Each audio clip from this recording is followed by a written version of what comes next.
வணக்கம். இப்போ நாம டீமன்ஸ் பத்தி பார்க்க போறோம். டீமன்ஸ் டீமன்ஸ்னா எப்படி இருக்கும்? கொடூரமா இருக்கும். அரக்கர்கள்னு சொல்லுவாங்க இல்ல? அவங்க தான் டீமன்ஸ். அப்போ பார்க்கறதுக்கு அப்படிதான் இருக்குமா? மனுஷங்க மாதிரியும் இருக்கும். எப்படின்னு பார்க்கலாமா? ஒரு குழந்தை பிறக்கும் போது பார்த்தீங்கன்னா ஆல்கலைனா இருக்கும். வயது முதிர்ந்து போனதுக்கு அப்புறமும் ஆல்கலைன். அப்போ குணம் எப்படி இருக்கும்? நல்ல குணமா இருக்கும். நடுவுல அடல்சன்ஸ் ஏஜ்லாம் வரும்போது பார்த்தீங்கன்னா அமிலத்தன்மை மேலோங்கும். அப்போதான் அமிலத்தன்மை மேலோங்கும் போது குண்டலினி ப்ராசஸ் ஆகும். சிஎஸ்எஃப் தலைக்கு ஏறும். அதுக்கப்புறம் செயின் ரியாக்ஷன் நடந்து ஐ ஓப்பனிங் நடக்கும். இதெல்லாம் நடந்ததுக்கு அப்புறம் நம்மளுடைய ஆல்கலைன் பேட்டரி நல்லா ரன் ஆகும். ஸோ அந்த டைம்ல வந்து பார்த்தீங்கன்னா உடல்ல நிறைய அமிலம் ஏறும். சஹஸ்ரம் வரைக்கும் நிரப்பிட்டு இறக்குற மாதிரி இருக்கும். அப்படி இருக்கும்போது நிறைய தரவுகள் இருக்கிறதுனால அதை கர்மா அப்படின்னு சொல்லுவோம். அப்போ நிறைய பேர் நம்ம கிட்ட வந்து என்ன பண்ணுவாங்க, நம்மள கஷ்டப்படுத்துவாங்க, கேலி கிண்டலுக்கு உள்ளாக்குவாங்க, நிறைய கெட்ட விஷயங்களை நமக்கு பண்ணுவாங்க, நம்மள துன்புறுத்தி பார்த்து ரசிப்பாங்க. இதெல்லாம் நடக்கும்.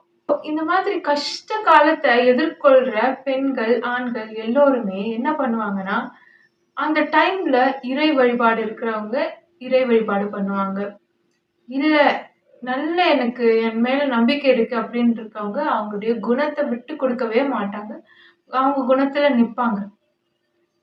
சில பேர் கொஞ்சம் பலவீனமானவங்க என்ன பண்ணுவாங்க அப்படின்னா, அவங்களும் இவங்களை யார் யார் காயப்படுத்தினாங்களோ அவங்கள மாதிரியே மாறிடுவாங்க. என்ன காயப்படுத்தினால நான் இப்போ உன்னை காயப்படுத்துறேன், இல்ல உன்னோட அடுத்த சந்ததியினரை காயப்படுத்துறேன்னு அவங்க என்ன தங்களுக்கு திருப்பி செஞ்சாங்களோ அதே இவங்களும் செய்ய ஆரம்பிப்பாங்க. அவங்கள மாதிரி இவங்களும் மாறிடுவாங்க. ஸோ இதான் ஒரு நீட்சே அழகான ஒரு கோட்ல சொல்லியிருப்பாரு. நீங்க டீமன்ஸோட போராடும் போது நீங்களும் ஒரு டீமனா மாறாம இருக்கணும். அதை முதல்ல கத்துக்கோங்க அப்படின்னு சொல்லியிருப்பாரு. அந்த மாதிரி தான் இவங்க அந்த மாதிரி கொடூரமான மனிதர்களை சந்திக்கும் போது தாங்க அப்படி மாறிடக்கூடாது அப்படின்றதுல இவங்க அழுத்தம் திருத்தமா இருந்திருக்கணும். ஆனா மாறிடுவாங்க. நான் சொல்லியிருந்தேன் ஆல்கலைனா இருக்கிறவங்களால இதெல்லாம் தாங்க முடியும். ஆனா கொஞ்சம் அமிலத்தன்மை அதிகமா போனாலே தாங்காத உடல்கள் எல்லாம் இருக்கும். அவர்களால இதெல்லாம் என்ன பண்ண முடியாது, தாங்க முடியாது. ரொம்ப கஷ்டப்படுவாங்க. அவங்களுக்கு வலிக்கும். அவங்களும் அதே மாதிரி பலவீனமா கெட்டது செய்ய ஆரம்பிச்சிடுவாங்க. அவங்களுக்கு இந்த உலகம் என்னென்ன கெட்டது செஞ்சதோ, என்னென்ன தவற இழைச்சதோ, அதை இவங்க மத்தவங்களுக்கு செய்ய ஆரம்பிப்பாங்க. அவங்களுடைய குணமே டோட்டலா மாறிடும். அதுக்கப்புறம் அவங்களுடைய முக அமைப்பு மாறும், உடல் அமைப்பு மாறும். உள்ள இருக்க கெமிக்கல்ஸ் மாறிடுச்சுன்னா எல்லாமே மாறிடும் இல்லையா? அதுக்கப்புறம் ஹெல்த் இஷ்யூஸ் வரும். அதுக்கு நடக்கிற கெடுதல்களே திருப்பி திருப்பி நடக்கும். அந்த சைக்கிள்ஸ்ல போயிட்டே இருக்கும். ஸோ நம்ம வந்து ஒரு செயின் பிரேக்கரா பேட்டர்ன்ஸ் எல்லாம் பிரேக் பண்ற, அதை வாழ்ந்து கழிக்கிற சைக்கிள்ஸ்ல திருப்பி நாம போகாம செயின் பிரேக்கரா வெளியில வரக்கூடிய ஒரு ஆட்களா இருக்கணுமே தவிர திருப்பி செஞ்ச தப்பையே திருப்பி திருப்பி பண்ணக்கூடாது. மனுஷங்க எல்லாம் ஒரு கர்மிக் ப்ரோக்ராமிங், ஒரு கெமிக்கல் ப்ரோக்ராம்னா என்ன? ஒரு விஷயத்த அது செய்யும். அந்த விஷயத்துக்காக தான் அது படைக்கப்படும் இல்லையா? ஸோ அதே விஷயத்தை திருப்பி திருப்பி செஞ்சா அதுக்கு நாம கடமைப்படுவோம். ஒரு எடுத்துக்காட்டுக்கு சொல்லணும்னா, ஒரு பெண் அவளோட ஹஸ்பண்டோட வாழற அந்த வாழ்க்கைய சுற்றத்தார் எல்லாம் கெடுக்குறாங்கன்னு வச்சுக்கோங்களேன். சரி, ஏன் அப்படி பண்ணாங்கன்னு தெரியல. அந்த பொண்ணு இதுக்கு முன்னாடி இப்படி எல்லாம் நடக்கும்னு கூட எதிர்பார்க்கல. பண்ணிட்டாங்க. அதற்கப்புறம் பின்னாட்கள்ல பாத்தீங்கன்னா, இந்த பெண் இன்னொரு பெண்ணுடைய வாழ்க்கையை கெடுக்கக்கூடிய ஒரு சந்தர்ப்பம் அமைது. ஒரு வாய்ப்பு கிடைக்குது. அப்போ இந்த பெண் அதே மாதிரி தனக்கு இந்த உலகம் என்னென்ன கெடுதல்களை இழைச்சதோ அதே விஷயங்களை அந்த பெண்ணுக்கு காரணமே இல்லாம அந்த பெண்ணு இந்த பெண் மாதிரிதான் ஆனா இழைப்பாங்க. சோ இப்படி பண்ணும்போது இத செய்யக்கூடிய அந்த பெண் வந்து ஒரு ரிகர்சிவ் ப்ரோக்ராமா மாறுறாங்க. அவங்களுக்கு ஃபர்ஸ்ட் ஒரு படிப்பினை கிடைச்சது. அது ஏன் எதுக்குன்னு அவங்களுக்கு தெரியல. அதுக்கப்புறம் திருப்பி தவறு செய்யறதுக்கு ஒரு வாய்ப்பை இந்த உலகம், இந்த இயங்கியல் ஏற்படுத்தி கொடுத்தது. அதை செய்யாம தவிர்த்து இருந்தா அவங்க அந்த சுழற்சியில இருந்து விடுபட்டிருக்கலாம். ஆனா அவங்க திருப்பி அதை என்ன பண்ணாங்க, இன்னொரு பெண்ணுக்கு செஞ்சாங்க. திருப்பியுமே அவங்க பிறப்பெடுத்தாலும் என்ன பண்ணுவாங்க, இதே மாதிரி சிலர் அவங்களுக்கு கஷ்டத்தை இழைப்பாங்க. அதே மாதிரி அவங்களும் அவங்களோட டர்ன் வரும்போது என்ன பண்ணுவாங்க, இன்னொருத்தருக்கு அதே கஷ்டத்தை திருப்பி கொடுப்பாங்க. இப்படி எனக்கு ஏன் இது நடக்குதுன்னே தெரியல, ஆனா எனக்கு இதெல்லாம் நடந்தது அப்படின்னு சொல்ற ஒவ்வொருத்தருமே அந்த ரிகர்சிவ் ப்ரோக்ராமா, அந்த கெமிக்கல் ப்ரோக்ராமா, அந்த கர்மிக் ப்ரோக்ராமா தான் இருக்கும். ஸோ நமக்கு இதெல்லாம் நடக்குதுன்னா, நமக்கு அதற்கான வாய்ப்பு கிடைக்கும்போது நம்ம அதை செய்யக்கூடாது. அதை தடுத்து நிறுத்தணும். முடிஞ்ச அளவுக்கு அதை தடுத்து நிறுத்தணும். அதுதான் அந்த ப்ரோக்ராமா நாம இருக்கிறதுல இருந்து விடுபட்டு அடுத்த ஒரு நிலைக்கு நாம போறதுக்கு நம்ம சோலுக்கும் நம்ம கான்சியஸ்னஸுக்கும் ஒரு வழியா அமையும். செஞ்ச தப்பையே திருப்பி திருப்பி செய்யறது, அதே சைக்கிள்ஸை நாம ரிப்பீட் பண்றதுக்கான வழிதான்.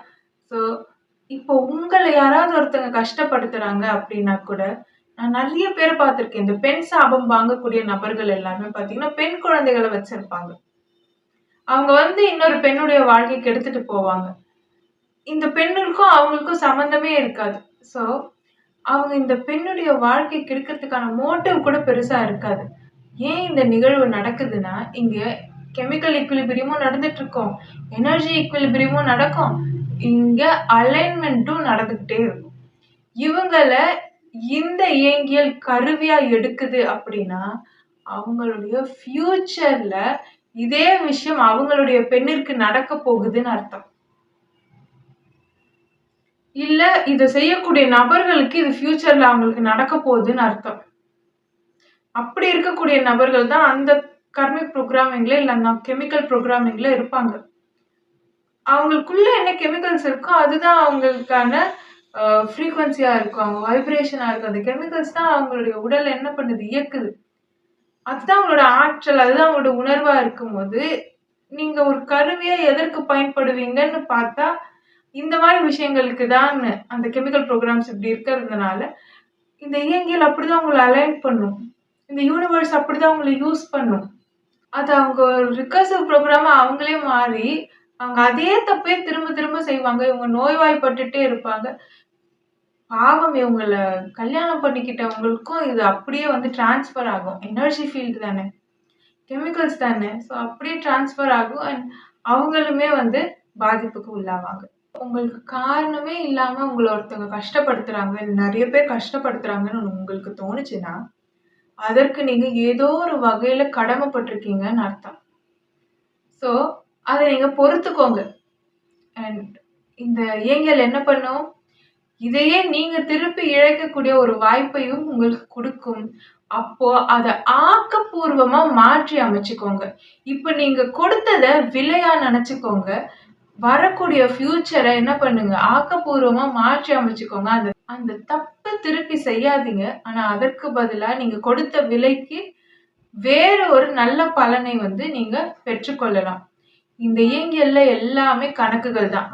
கணக்குகள்ல சரியா கையாள தெரிஞ்சது அப்படின்னா நம்ம வாழ்க்கை ரொம்ப நல்லபடியா போகும். ஆனா எப்பவுமே எல்லாவற்றிற்குமே நாம ஒரு விலையை கொடுக்க வேண்டியதா இருக்கும். அண்ட் இங்க நாம இருக்கோம் அப்படின்னாலே கெமிக்கல்ஸ் இல்லாம, டேட்டா இல்லாம, தரவுகள் இல்லாம நம்ம இங்க இருக்கவே முடியாது.